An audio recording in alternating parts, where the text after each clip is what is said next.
ब्रह्मा जी का एक पुत्र अधर्म है, अधर्म का पुत्र दंभ है। धर्म भी ब्रह्मा जी का पुत्र है। अधर्म की उत्पत्ति ब्रह्मा जी के पृष्ठभाग से हुई।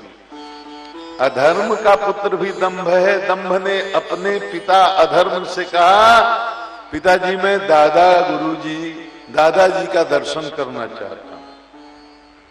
तो अधर्म ने कहा हाँ बेटा जाकर के आ। बड़ा दिव्य रूप बनाया महाराज, बहुत ही दिव्य। एक संत से सुनी थी, ब्रह्मलोक में प्रकट हुआ, कमंडल में जल लेकर के और धरती को पवित्र करके एक एक कदम रख रहा है। पूरे ब्रह्मलोक में हड़कंप मच गया। कौन ऐसा पुण्यात्मा परमहंस आ गया जिसको ब्रह्मलोक में भी कोई अपवित्र जगह दिख रही है? ये पवित्र कर करके पैर रख रहा है। पूरे ब्रह्मलोक में महाराज हाहाकार मच गया। कौन ऐसा ये अमलात्मा विमलात्मा आ गया? ब्रह्मा जी के सभा में पहुंच गया। उसके दिव्य वेश को देख करके जितने सिद्ध संत मुनि और ऋषि बैठे थे, देवता बैठे थे, सब उठकर खड़े हो गए। अरे उसके दिव्य रूप ने ब्रह्मा जी को भी चमत्कृत कर दिया। ब्रह्मा जी भी आसन छोड़कर खड़े हो गए, सीधे ब्रह्मा जी के यहां पहुंचा। ब्रह्मा जी ने कहा महात्मन आसन पर विराजिए। बोला कहां बैठूं, मुझे कोई पवित्र स्थान दीजिए। ब्रह्मा जी को बड़ा आश्चर्य हुआ। ब्रह्मलोक में, वो भी मेरी सभा में आकर कोई कहे कि हमको बैठने के लिए पवित्र स्थान दीजिए, यहां भी कोई अपवित्र स्थान इसको दिख रहा है। कौन महात्मा है? ब्रह्मा जी ने बड़े आत्मविश्वास से कहा मैं तो जगत की सृष्टि करने वाला हूं, मैं तो भगवान का पुत्र हूं, अब मुझसे ज्यादा पवित्र कौन होगा?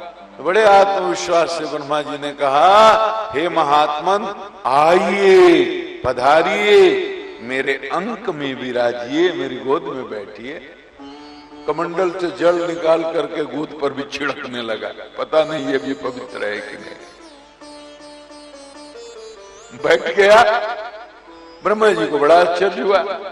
बोले महात्मन आप अपना अब परिचय दीजिए। जैसे बोले ब्रह्मा जी तो बोला चुप, बोलोगे तो मेरे देह पर थूक गिरेगा। ब्रह्मा जी बोले अजीब जीव है भाई, कौन है ये? ब्रह्मा जी अंतर्मुख हुए, थोड़ा ध्यान में गए, देखे कि इनका पुत्र अधर्म है, वेश बदल के आया है, अधर्म का बेटा दंभ है। तब ब्रह्मा जी बोले अरे मेरा पोता दंभ है तू? तब हंसने लगा कि हाँ देखिए दादाजी आप भी धोखा खा गए ना।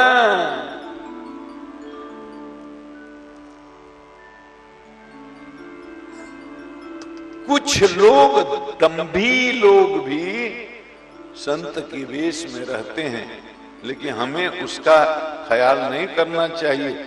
हमें जो संत वेश में दिखे उसको श्रद्धा से प्रणाम करना चाहिए। लेकिन दंभी गुरु उसी को मिलता है जिसके पूर्व जन्म के पाप होते हैं। बात समझो, गुरु मिलना इतना आसान थोड़ी है।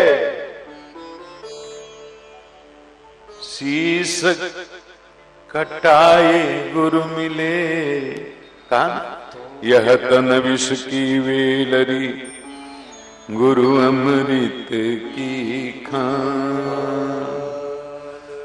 शीश कटाए गुरु मिले तो भी सस्ता जान। आप तो हाथ लहरा करके कड़हुल का फूल मंगा दे, उसी से चमत्कृत हो जाते हो। हाथ ऐसे लहराए, एक जंत्र मंगा दे, लौंग मंगा दे, मिठाई मंगा दे, उसी से चमत्कृत हो जाते हो।